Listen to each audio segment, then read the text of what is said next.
Okay. Thank you. When I say clinical study, do you have another name for this clinical studies? What type of study is this? Cohort. Experimental. Clinical is equal to experimental. Very good. Experiment. We want to do an experiment. If you want to do an experimental study, you must have a sample as usual. Always we have a population, which we show with the n, large n. From the population, we take a sample. What do we do with the sample? What comes next in a clinical study? We make 2 groups. Divide We into make 2 two groups. Very good. Yes. We make it 2 groups. At least 2 groups. It can be more than 2. Yeah. We make at least 2 groups. And this process we call what? Randomization. Very, very good. It is randomization. We have to randomly randomization. If I receive so good answers, I can teach this years now. Randomization. In the randomization, after randomization, One group is study group and one group is control group. yeah, we have a study group and a control group. There can be more than 2 groups, but at least 2. Okay. The study group receives the real medication, while the control group receives what? It receives another medication or its negative effect of placebo. It can be a positive control group. Yes, positive control group medication negative. too. Positive or negative control. Negative control. The negative control receives something, we call it the Placebo. placebo. Placebo. What is a placebo? It is very similar to an active medication. It is something very similar to an. And the study group receives the active medication, the new medication, the new method we want to test. The new or tested medication. And then we compare these 2 groups concerning our outcome. How was a cohort described?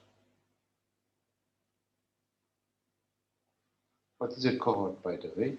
Cohort is a Group of people. Group of Yes. A group of individuals. We have in a cohort, again, our population.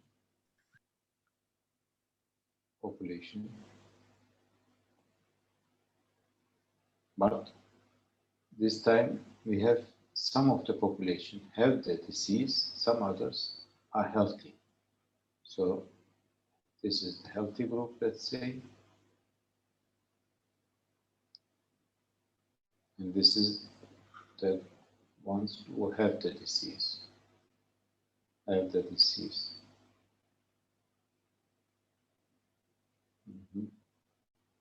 Have the disease. So which one do we take to study?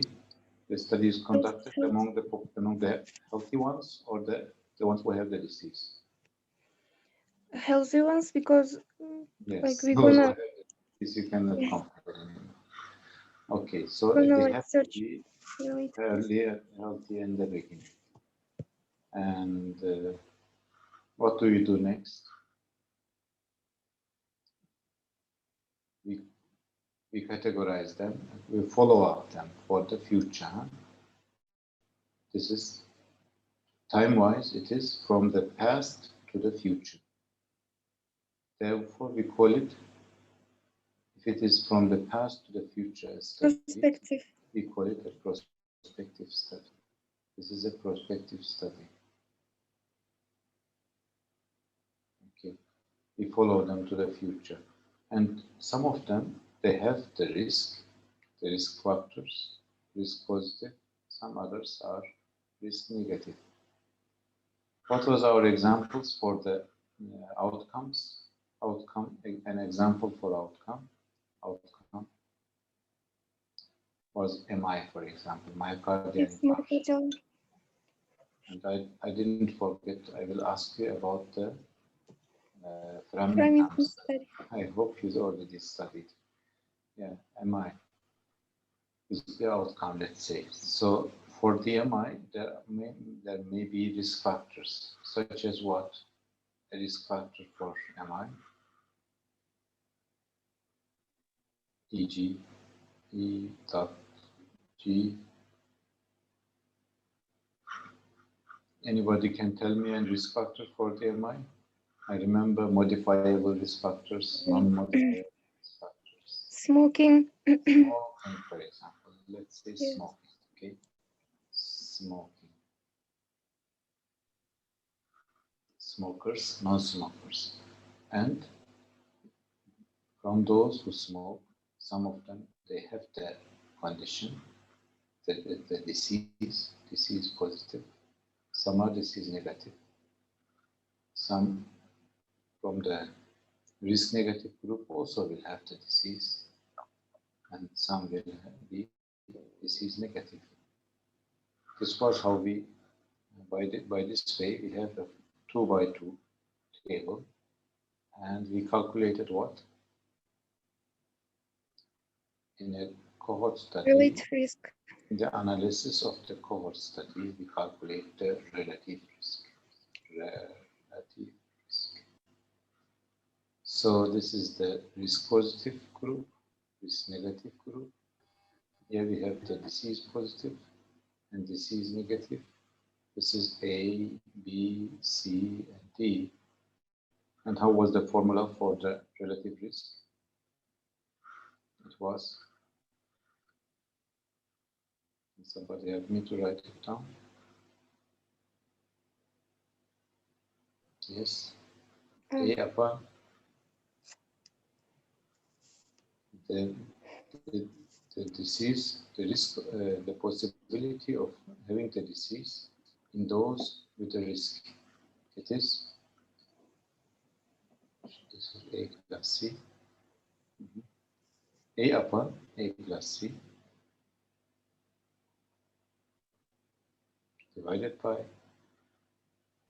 those who don't have the risk but develop the disease, B plus D. E upon B plus D. Very much simple. Hocam, can I ask something? Yes, please. Could you make this formula like clear for me? Like I didn't get this so much. You didn't understand this formula? Yes, not very good. Okay. Let's go to the book. Show it in the book here. Here you see. We have a group of people who are exposed to the risk factor. Exposed and yes, exposed, yes. And then another group who are not exposed to the risk factor. And from the exposed group, some develop the disease, this is A. Some develop disease. Also from the non-exposed, some develop the disease. Okay, this is B. In the figure, in the diagram here, you see from the exposed, risk positive, some develop the disease. Disease positive, this is A here. From the risk negative also, some develop the disease. This is B. From the risk positive group, some do not have the disease. This is C. And here also we have some who don't have the disease. This is D. Okay. The formula is very simple. The formula is the risk of being exposed divided by the risk of getting the disease in the unexposed. The risk of the disease in the exposed is what? Those are exposed here. These A and C are exposed, risk positive. They are exposed to the risk. And the possibility of developing the disease is, of course, A divided by A plus C. From the exposed, they are A plus C. From those, the ones who develop the disease are A. So A divided by the total. Total is A plus C. Risk of exposed divided by risk of unexposed. And the risk of unexposed is again here, this group is risk of the negative risk, non-exposed group. And the risk of a disease in this group is B. So B upon the total is B plus D. That's how we calculate the formula. Okay, what else was there? With the, in a clinical experiment, we discussed something, we mentioned something called the consort. Consort. What was this consort?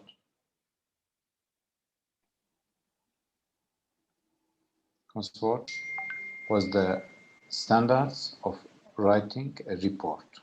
Reporting, R is for reporting, consolidated standards for reporting trials.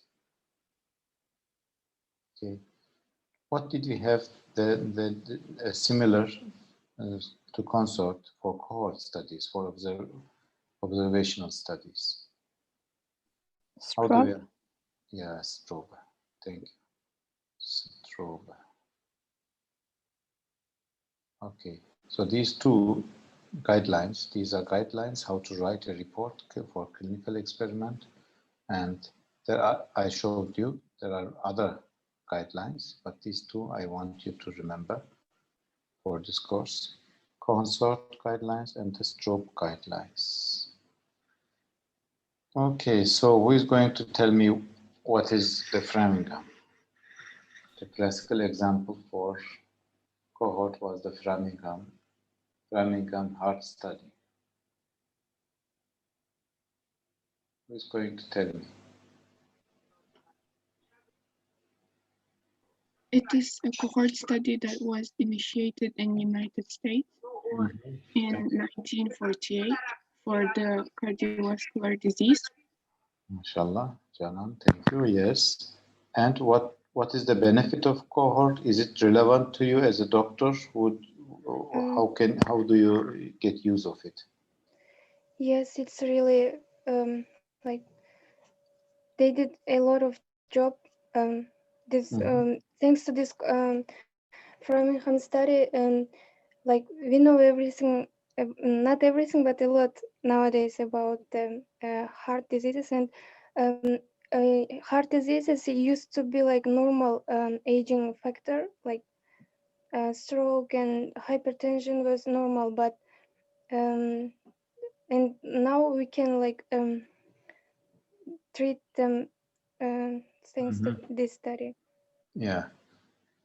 So thanks to the Framingham study, which lasted years, tens of years, thanks to the Framingham study, we are able to calculate the risk score for the heart diseases, 10-year risk of getting heart attack.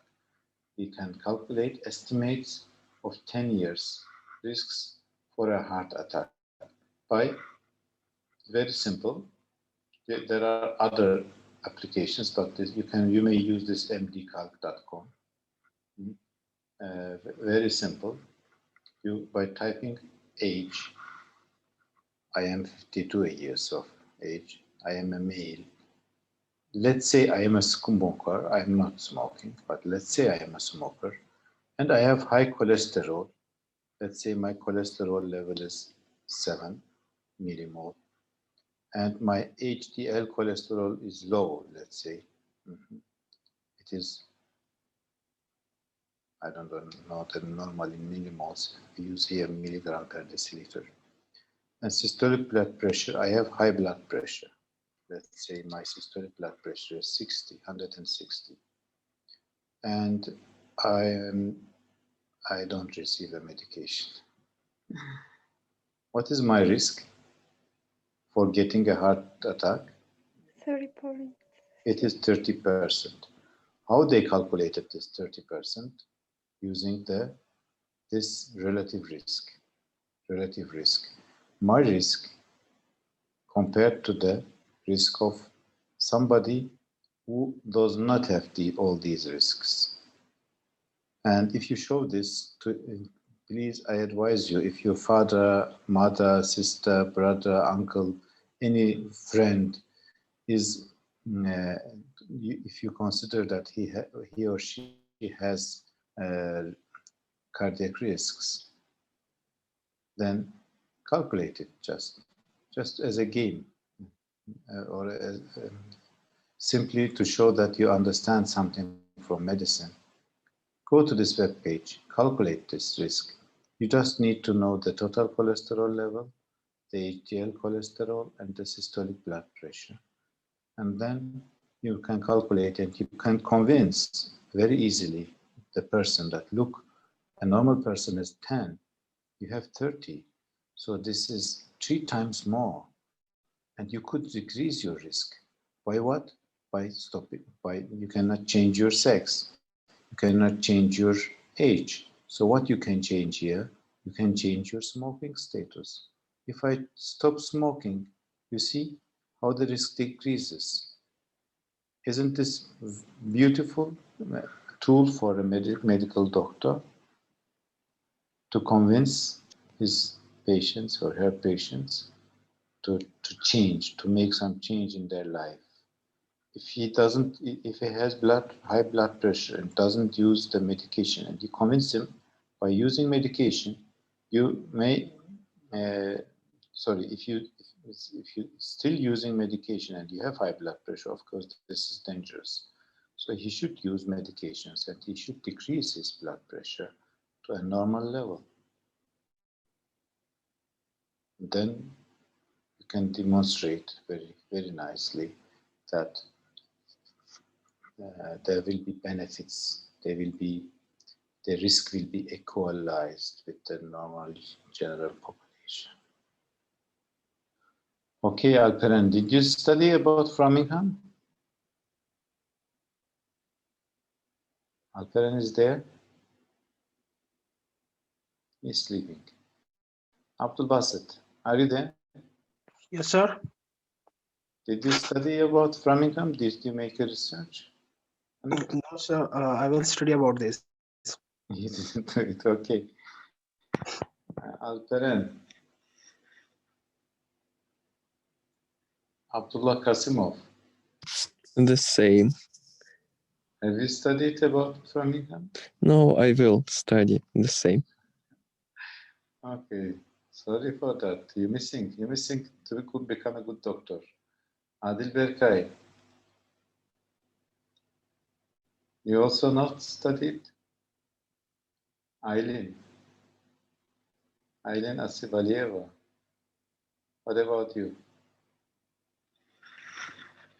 Come on, guys. This was something clinical and enjoy. You would enjoy it when you study. Please remember this website, mdcalc.com. Yes, search it. I wanted to calculate my risk, but it's above 30 years. It calculates only above 30 years. Yeah, there are other sites, other websites, which also include the family risk, because those who have a history of heart attack in the family, of course, they will be their risk will increase. Okay, that much is enough to make a summary of the last sessions. Now it's time to go ahead with today's topic, which was what? The first is Cross-sectional study. not cross-sectional, case control studies we will discuss today. In the first session, we will discuss the case control studies.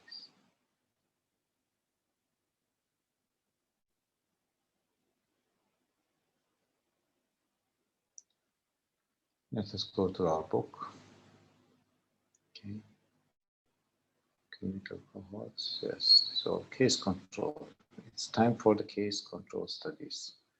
In a case control study, the design is, here we have the design, but I will draw it. And again, we have a population. N. And in this population, again, we have those who have the disease positive, who have the disease, and the other group, the healthy group. So, yes, those who have the disease, we must find and we must include them as the cases. This is our cases. Huh? These are our cases. And from the population, from those who don't have the disease, who are healthy, we select a control group. Controls. You see, our starting point here is the disease positive people. The disease positive people, and we go to the past. We ask their history. So the time here is not prospective. What do we call it? Retrospective. We call it retrospective. Retrospective. Okay, retrospective. Case control studies are retrospective studies. We go to the past and we check whether they have the risk, they were exposed to the risk or not. In the control group, there will be risk positive people and risk negative people. And in a case group, also we will have people with the risk positive and those who are risk negative. The classical example here I give for this is the disease like cancer, lung cancer, let's say. Cancer, for example. Why I give cancer here? And in the cohort study, we gave the example myocardial infarction. You can do a case control study for myocardial infarction, but usually we use the case control studies for rare diseases. More suitable for which kind of diseases? Rare diseases. For rare outcomes. Rare outcomes. So, just to help you to conceptualize it, to understand it, what is the population of, you are living in Bishkek? What is the population of Bishkek?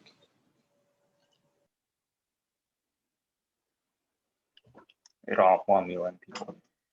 1 million? Yeah. Okay, 1 million. 1 million. So we know that the prevalence of lung cancer is about 5 per 100,000.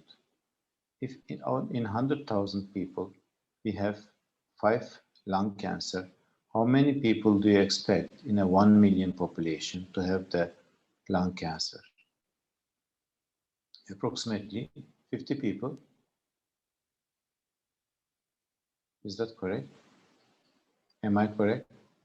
50 lung No. cancer. You said how many among how 1 million out of 1 million people, how many will have lung cancer? 500. Is it 500? in 100,000, in 100,000. 100,000, you have that lung cancer is not so 5 over 100,000. This is the approximate, of course, approximate. Usually the cancer prevalences are being given as in 100,000. 5 in 100,000 have lung cancer. So also in Bishkek, I expect if you have 1 million population, out of these 1 million, 500. 100,000, 100,000, 10, I think 10 is 50. Why you say 100,000? 500, it's 50.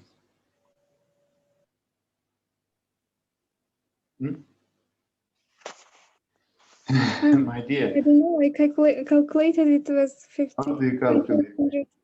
If you have 100,000, 5 in 100,000, you will have 50 in 1 million. Adding 10 makes 100,000, 1 million. Adding 10, it makes 5 from 50, okay? So, anyways, forget about the 1,000, 100,000. You have 50 lung cancer patients in, let's say this, and it's 50, okay? Can you go and find these cases? Where are they?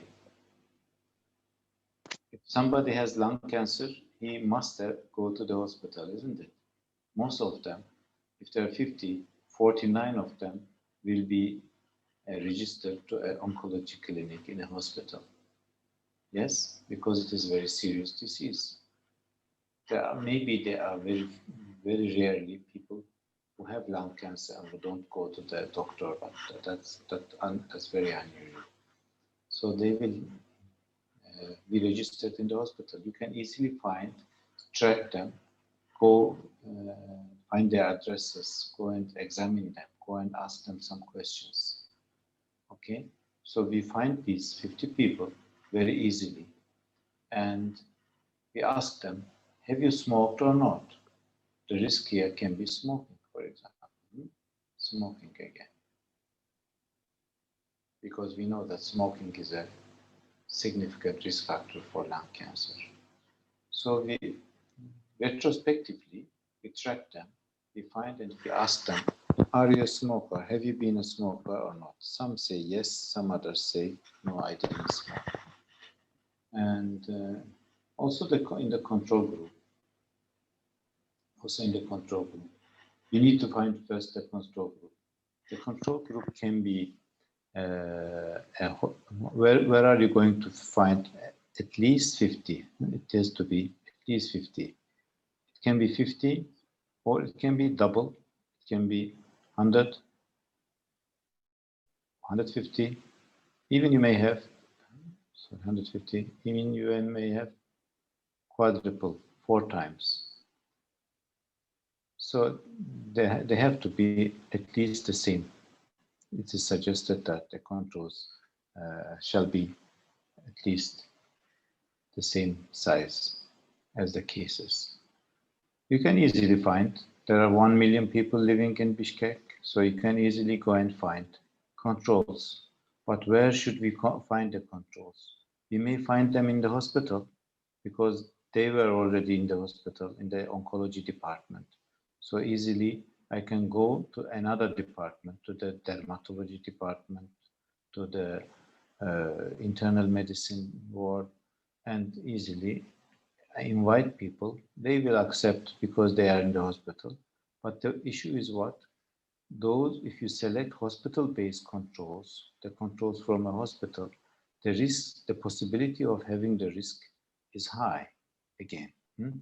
They don't have cancer, but maybe they have COPD, lung disease, bronchitis, chronic bronchitis. Why they got chronic bronchitis? Because they were smokers again. So, and therefore, there are 2 possibilities in selection of the cases. It can be hospital-based. The cases can be from the hospital, or from the general population. If it is from the hospital, by general population, I mean neighborhood controls. You can have the real general population, but it is suggested to have neighborhood controls to ensure that controls are from a similar social backgrounds, because there might be other factors intervening, the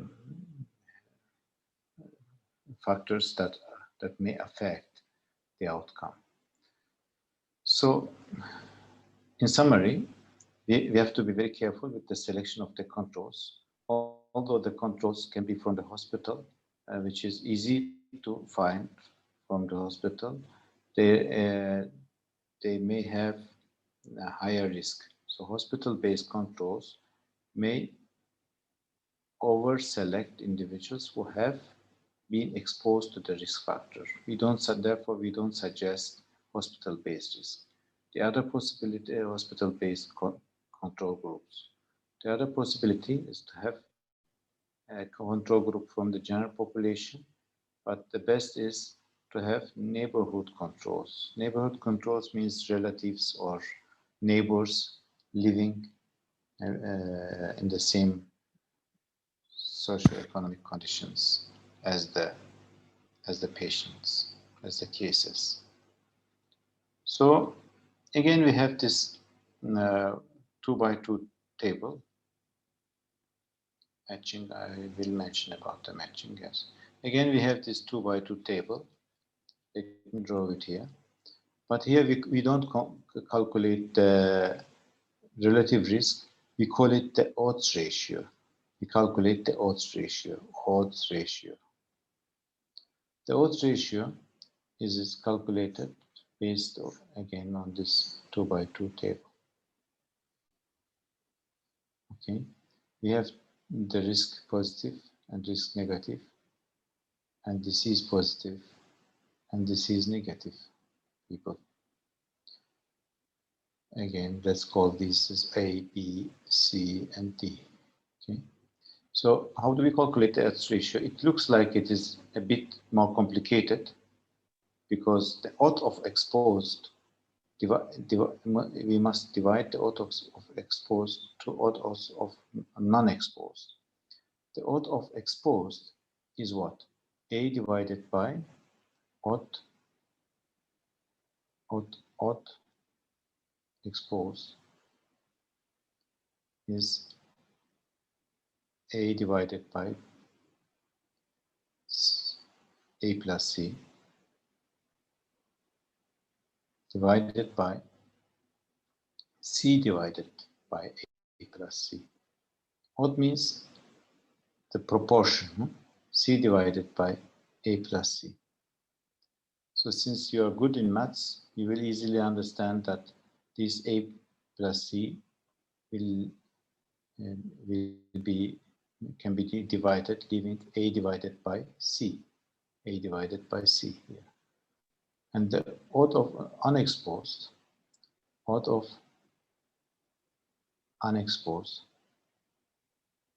is B divided by B plus D divided by D divided by B plus D divided by plus D. And again, here you delete and you will have B divided by D. This is A divided by C. Okay, so if you divide odd exposed by odd unexposed,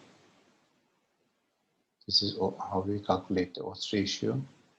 It will be A upon C divided by B upon D. And if you reverse them and calculate them, you can show it as this here, A upon C divided by B upon D, or AD BC, AD divided by BC. So if you want to memorize Just memorize it. AD divided by CT. A multiplied by D divided by C multiplied B, or B multiplied C. That's how we calculate the odds ratio. Odds ratio is why we cannot calculate the relative risk, because we don't know the population, the condition in the general population. In a case control study, the general population is 1 million, and we don't know how is the condition, how is the risk or the disease in the general population. We only know the ones we have sampled. We have taken a sample from the population, from the as control group. Therefore, it is not possible a case control study to calculate the odds, the relative risk. We calculate for this the odds ratio. Interpretation of relative risk and odds ratio are similarly interpreted. Similar interpretation. Do you remember how we interpret the relative risk? Similar interpretation. If I have a relative risk of 1 or odds ratio of 1, what does it mean? No risk. No risk, no significant difference, no difference, no difference. If my confidence interval, 95% confidence interval, CI, confidence interval, includes 1, what does it mean? No difference. No difference again. Okay. So 1 is here important, both in relative risk and odds ratio. We have to be careful. We have to check whether there is it is including 1 or not. Okay. The advantage, as you probably guessed, is that even if you have a rare disease, please do not forget, this is suitable for rare outcomes. If you have a rare disease, it is good, it is very easy, fast, relatively quickly, you can collect data and perform a case control study. And you can study a wide range of risk factors. And of course, in a cohort study, there was the problem of follow-up, dropout of the cases. Here you don't have it. But instead, you have the big advantage of recall bias. Yes. Okay. It is suitable for conditions where you have a rare disease. But if you have a rare risk factor, then it is, of course, not a good option to conduct. Yeah, these also advantages and disadvantages. You can imagine them, but please refer to the book and try to memorize it. If you have questions, I'm always there. You can ask me. Let us have a break, and then I will continue with the hypothesis tests. During the break, you may ask me questions, or we may further discuss this cohort, okay, or case control studies. Is it okay, Dr. Azamat, to have a break? Yes. 10 minutes break, okay? I'm online. Okay.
So this all I mentioned to you before.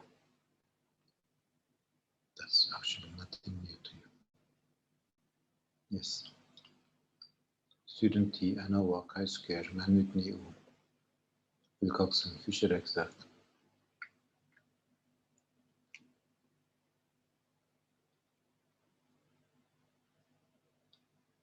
If I can summarize with this table, that's enough, right?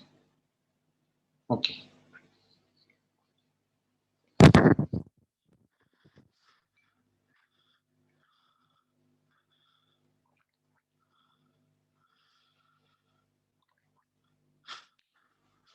Our starting point, may I start, Dr. Azama? Yes. Okay. Our starting point in hypothesis test is starting point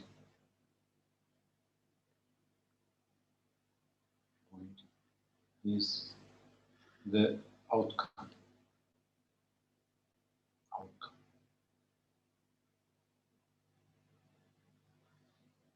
Outcome variable.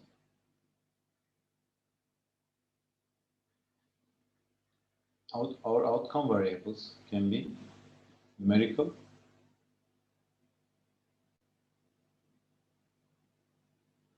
or categorical.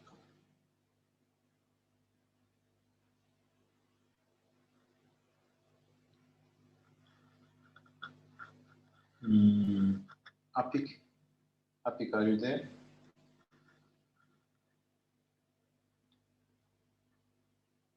Apik not there. Ark, Tarakai, are you there? Ark?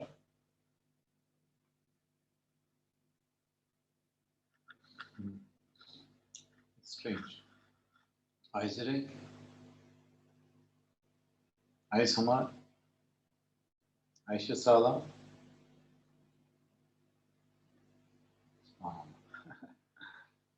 Alin Hajar. Why they are all silent? Okay, who is going to help me? Zeynep and Begum. I'm here. Thank you.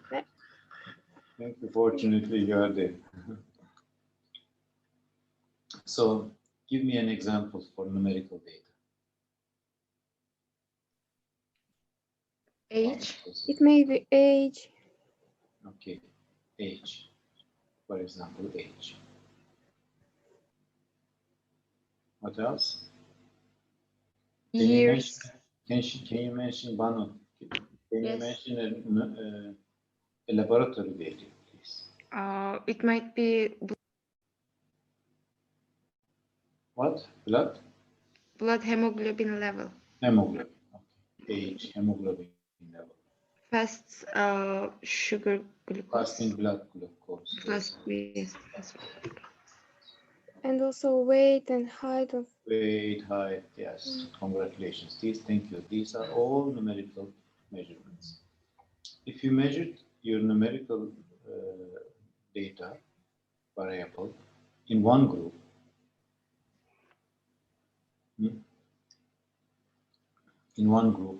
and you, of course, if it is only one group, there is no comparison group.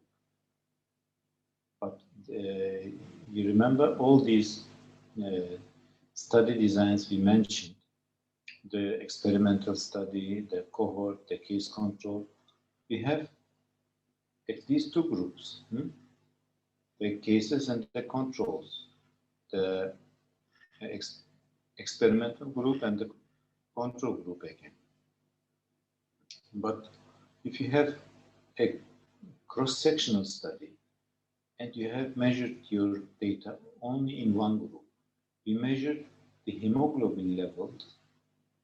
We measured the hemoglobin levels of ALA2's medical students.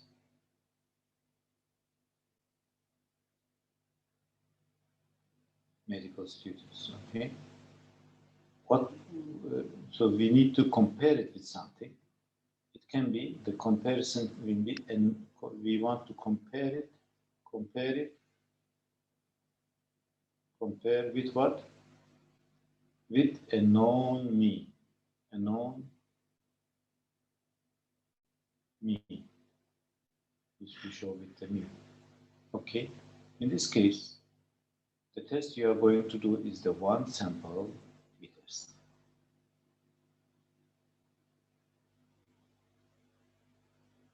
T-test. Of course, the t-tests are parametric tests. We remember that. We have also the non-parametric alternatives of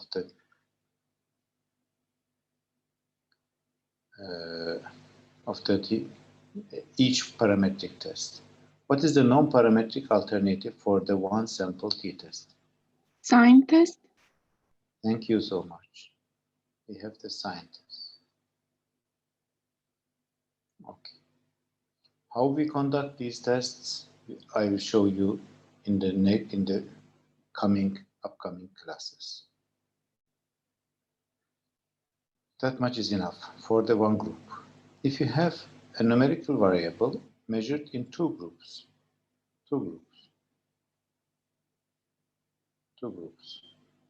then there is the possibility that your two groups are either paired or independent. Independent two groups or paired groups, or dependent groups.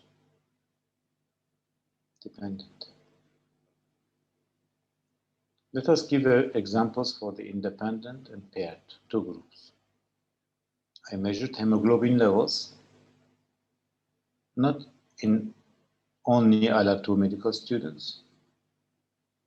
I measured it in the ALA2, ALA2 and compare with whom?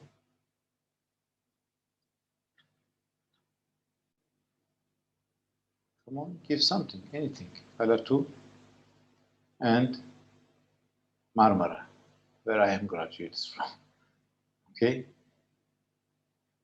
So when you measure, we have a mean 1, and the mean 2. We measure these two schools, the hemoglobin, the numerical value, and we want to compare these two. If you want to compare these two with,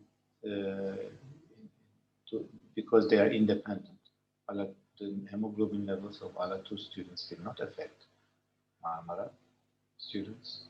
We have to do the independent samples t-test.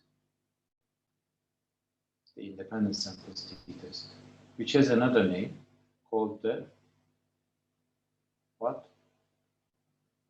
Students. Wilcoxon test. Yeah, this is the alternative, but not for independent samples. Students t-test. Okay, so the independent samples t-test is equal to student t-test. This is one possibility. This is the parametric alternative. The non-parametric version of this alternative of this student t-test or independent samples t-test is what? Man with me U test. Yeah, it starts with the M. Man with me U test. Okay. If you have a numerical data but paired, how can it be paired or dependent? It has to be, when I say paired or dependent, you should understand it is measured in the same people. Okay, two measurements in same people.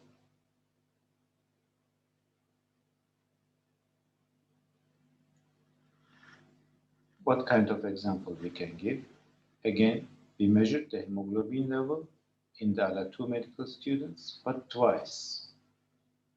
First measurement, baseline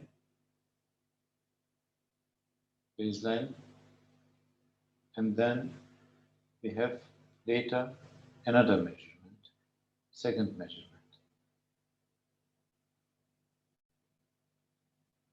In the same group. In the same group. Which test apply here? Here we have to do the paired samples t-test. Paired samples t-test. And the alternative for this is the non-parametric test is, for paired samples t-test is the Coxon test. Okay. So let me summarize and then clear this screen. In a numerical data, such as age, hemoglobin, or fasting blood glucose, you may have one group or two groups or more than two groups. If you have one group, the example can be comparing the mean value of measured in one group with a known population mean. With a known population mean. And in this case, we apply the one sample t-test. If we cannot do the one sample, then we do the sign test. If you have two groups, it can be paired or independent. Usually we have independent group. But if you made two measurements in the same people, it is the first measurement, the second measurement will be depending on the first measurement. Imagine if I measure your hemoglobin level and it is low, you have low hemoglobin, and I measure it, I give you a medication and measure it again after 1 month, it will be still low, lower than the other people. The medication will help it to increase, but it will be still low. If you are overweight, if you measure your weight and you are obese, I make the baseline measurement and then I apply a diet. After a diet, I measure it again. You may be losing weight, but you will be still higher than the normal. Therefore, the first measurement and second measurement are related. In this kind of scenario, we do the paired samples t-test. And the alternative for it is the Wilcox. Okay. The other scenario can be, the other scenario is you have a numerical data, but more numerical data, but more than two groups. More than two groups. Such as, what can be the groups? Are there two medical students? Okay. Marmara medical students? And give me another name of a school. We have here the Technical University of Munich where I'm working. Okay. We have these three groups of students and we want to measure their numerical variable such as the blood hemoglobin level. So I want to measure hemoglobin, hematocrit, body weight, height, any numerical variable in a population with having more than two groups. These are because they are independent, these groups. I have to do which test? The one-way ANOVA. Okay. If it is these two groups, this is independent, of course, independent. If I have two groups paired or dependent, what does it mean, dependent? You have measurement one, baseline. In the same. Yeah, in the same people. Same people. Baseline, second measurement, and third measurement. You have at least 3. It can be more than 3. These are again only one group, ALA 2. ALA 2 medical students, you measure their hemoglobin level of your class today. And then I advise you to have some medication or have a certain diet. Measure it after 1 month again. And after another 1 month, I do a third measurement. This will be, because it is in the same people, it is paired, it is dependent. Which test, parametric test I have to do here? Parametric test. Here's the repeated measures ANOVA. You don't remember it? Repeated measures ANOVA. So you can memorize if you have more than 2 groups, numerical data, more than 2 groups, or more than 2 measurements. It doesn't matter if it is independent or dependent. You use ANOVA. But here we have the one-way ANOVA, and if it is repeated measures in the same group, repeated measures, you see 1 measurement, 2 measurement, third measurement, fourth measurement, then you do there is a test called the repeated measures ANOVA. And we have also a non-parametric alternative for this, which we call, anybody remember it from the exam? It starts with F. Friedman's test.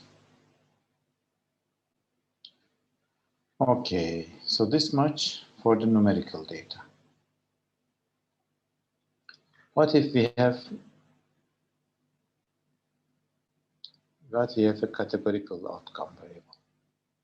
Our outcome is categorical. Outcome categorical. Such as smoking status. Yes, no. Such as satisfaction.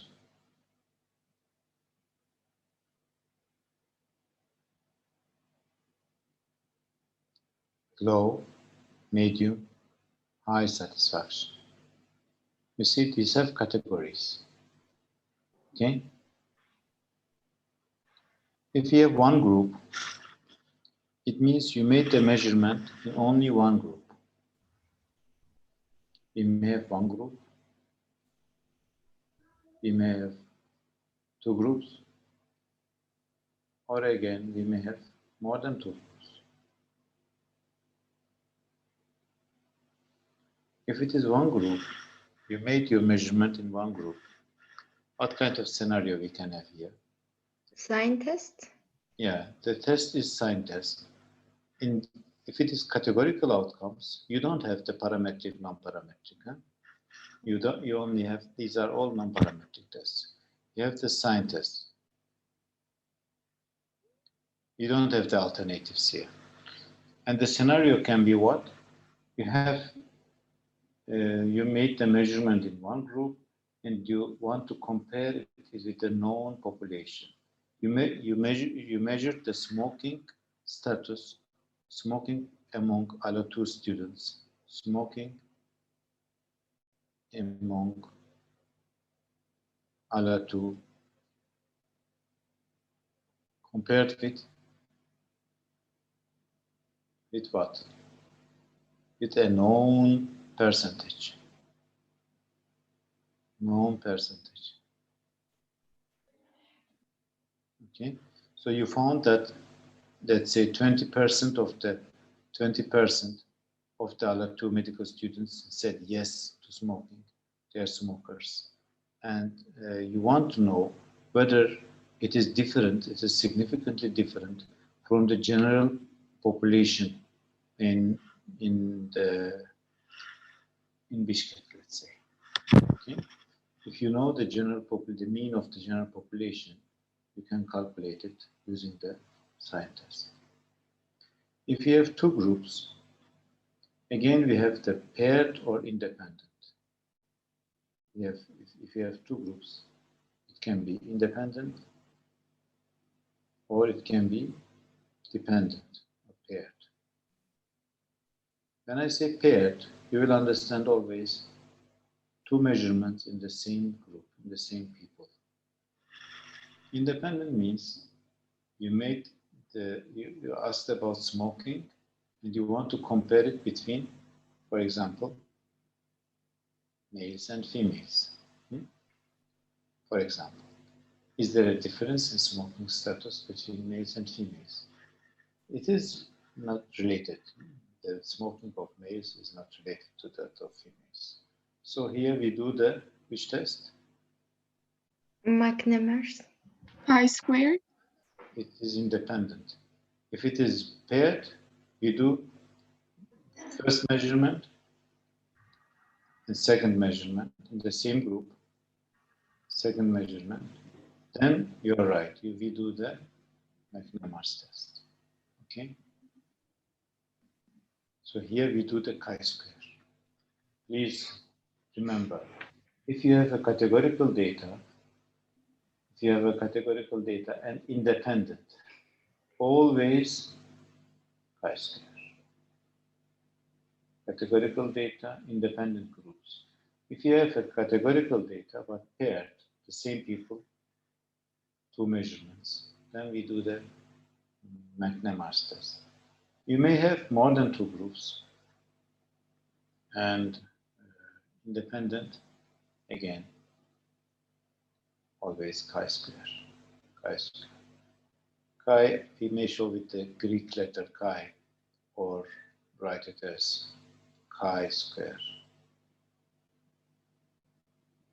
Okay. If you have more than two groups paired, there are some alternatives, but one of them is marginal homogeneity. I will not ask you about this marginal homogeneity. It is very rarely done. It is a very rare test. For example, you measured the satisfaction level in your group, satisfaction, and you made it not only once, you made it not only twice, you made a third measurement. Satisfaction of your patients at first month, second month, third month. Satisfaction of the medical students from their teachers, from their school in class 1, class 2, class 3. The same people answer the categorical question, but the categorical question should be asked more than twice.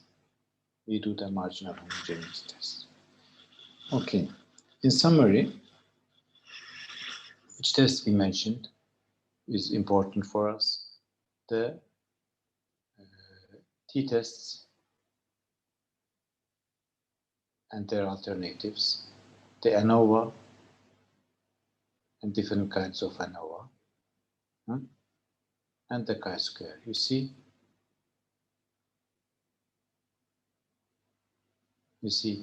these are the three main tests you are responsible for. T-tests, ANOVA, and for categorical data, the chi-square.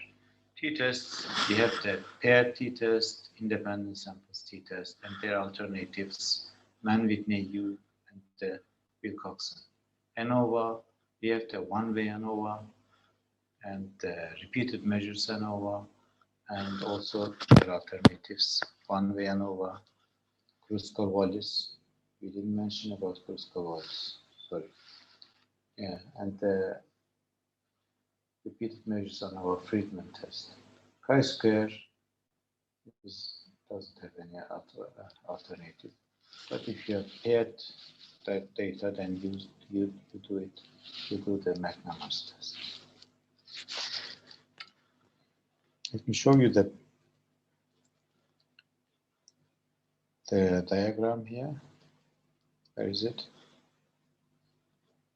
here. Open.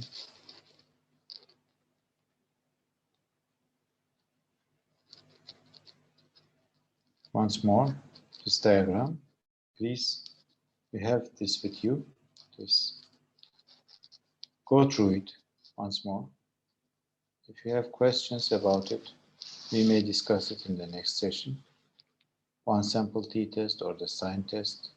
The pair, if you have numerical data, two groups, it may be paired or independent. If you have more than two groups, here we mentioned just the independent, one-way ANOVA, but it can be also paired. Then we have the repeated measures ANOVA. In categorical data, you may have one group, two groups, or more than two groups. And these two groups and more than two groups, they can be also paired or independent.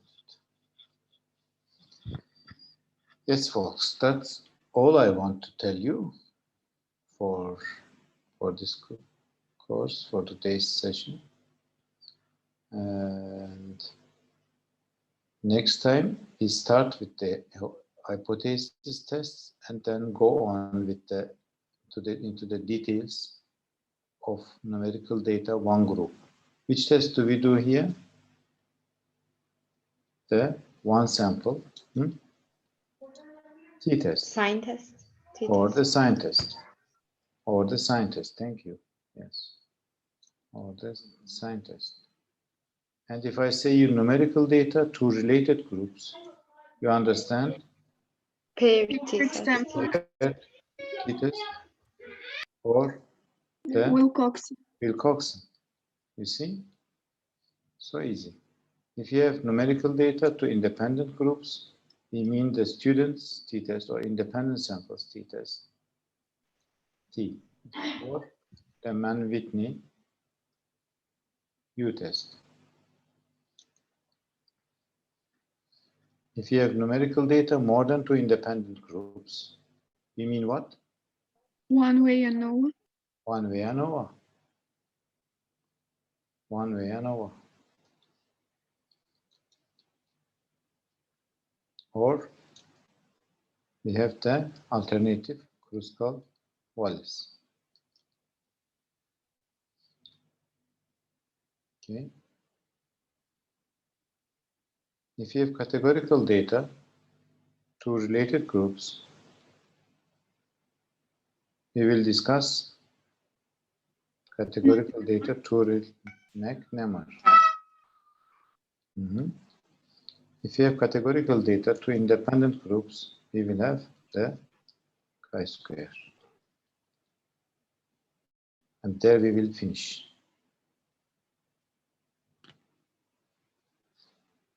Correlation, regression. Correlation we will do, but regression I will omit, I think. So you see the coming lessons will be about what I have discussed with you today, the different hypothesis tests. And we will do demonstrations of each test using the SPSS. Okay, that's enough for today. Any questions? Anything you couldn't understand?